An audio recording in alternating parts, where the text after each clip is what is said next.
अनुसार बहुत ही अपने मन को डुबाता नहीं है अगर बुरी एक घटना घट जाए, या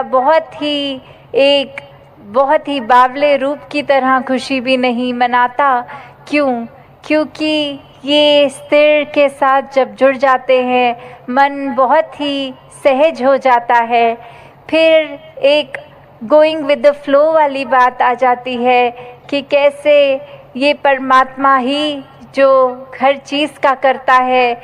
जब मन इस पे टिका लिया, एक अपने आप को इसके हवाले कर दिया, तो फिर ये बात कि ये जो भी कर रहा है इसका किया सब पूर्ण, सब परफेक्ट एकदम है, तो फिर एक चिंता मन में उस रूप में नहीं आती। फिर यही बात कि जो ये कर रहा है इसी की रज़ा में राज़ी हैं हम, तो फिर एक कुछ भी हमें मन को खट्टा करने वाली बात नहीं लगती। कोई भी स्थिति एक ऐसी नहीं लगती कि ये परमात्मा ने जीवन में क्यों डाल दिया, या ये ऐसे करता परमात्मा तो ज़्यादा बेहतर होता। नहीं, भक्त तो हमेशा यही कहते हैं, तेरा भाणा मीठा लागे, कि कैसे एक जीवन में कुछ भी है, ये चाहे खट्टा भी है तो भी मीठा लगता है। सिर्फ ये कोई एक एक्टिंग रूप नहीं है, ये भक्तों के मन की अवस्था है। तो अगर ऐसे मन की अवस्था हर कोई चाहता है कि हो, तो वो संभव है सिर्फ और सिर्फ इस ब्रह्म ज्ञान द्वारा।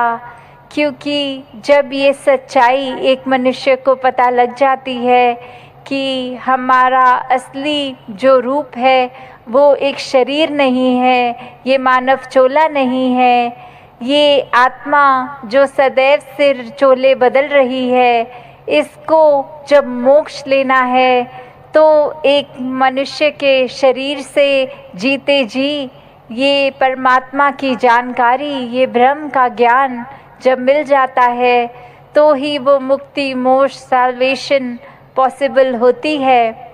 और अपने मन में सिर्फ ये जिज्ञासा लाना ही उस समय कि किस तरह हम कहाँ से आए हैं, कहाँ जाना है, और जीते जी किस तरह का जीवन निभाना है।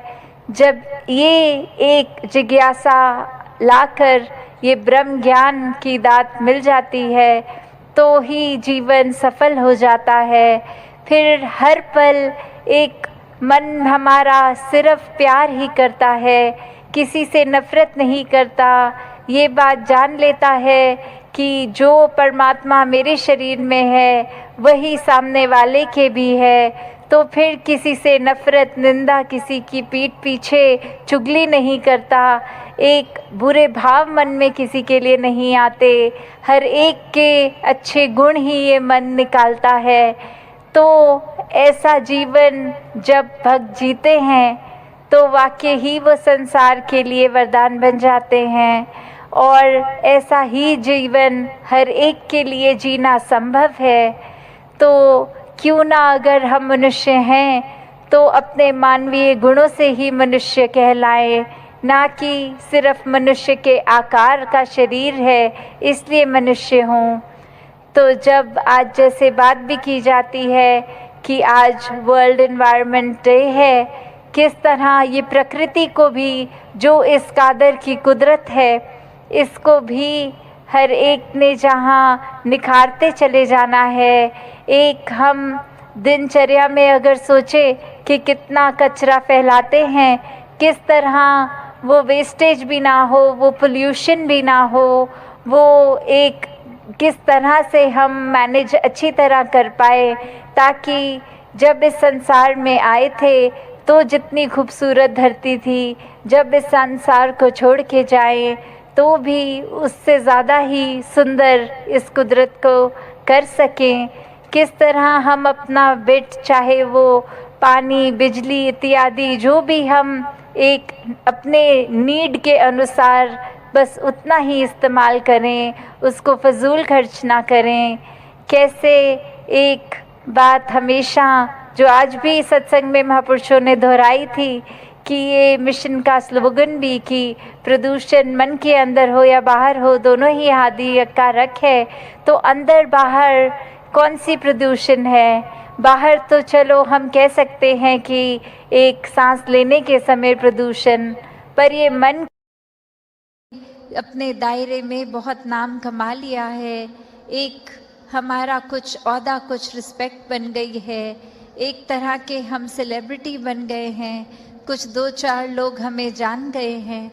तो ये एक इम्पॉर्टेंट होने का अहंकार या कोई और तरह का अहंकार ये मन में घर कर लेता है। तो ये सारी चीज़ें सिर्फ इस्तेमाल के लिए आती है कि शायद किसी से कुछ क्लैरिटी रूप पूछना है, कुछ और मन के भाव, तो वो एक ये प्लेटफॉर्म, एक क्योंकि जो यूथ है वो कैसे आगे मिशन को भी लेके जाना है, जहाँ तो खुद को पहले पूर्णता से इस के साथ या आइडियोलॉजी के साथ अलाइन करके फिर ही आगे वो संदेश भी पहुंचाने के लिए संभव होगा। तो वो बात जैसे अभी एड्रेस भी हुआ, वो बात की एक मन की क्लैरिटी हो, पर ऐसा भी नहीं कि सिर्फ सवाल पूछने के लिए पूछा जाए। एक वाक्य ही अगर वो मन में कुछ सफाई है, कुछ चाहिए स्पष्ट होना, तो वो बात जहाँ, और अगर हम वो बात अपने जीवन में भी देखें इन जनरल, कोई भी वजह से किसी ने किसी के बारे में हमें ऐसे कहा कि एक व्यक्ति विशेष ने आपके लिए ऐसा सोच रखी, तो हम 1 मिनट में भी मान जाते हैं वो बात। फिर हम अपना ओपिनियन उस इंसान के लिए वैसा ही बना लेते हैं कि ये जो बात सुनी है ये ऐसा ही हुआ होगा, और हम कभी उस इंसान से फिर वो सफाई भी नहीं मांगते हैं। हम पूछते तक नहीं हैं कि क्या वाकई ही एज अ फैक्ट आपने ऐसा कहा, और अगर कहा भी तो वो बात उत्पन्न कहाँ से हुई, हम उसके बारे में बात कर लें। पर इंसान की फितरत की उस इंसान से तो बात नहीं करेंगे, उसके पीठ पीछे उसके बारे में औरों से करेंगे। तो इस तरीके के जीवन से एक अपने जीवन का सुधार नहीं हो पाएगा। जैसे एक शायर ने भी बहुत खूबसूरती से लिखा कि गलत फहमियों से भी ख़त्म हो जाते हैं रिश्ते,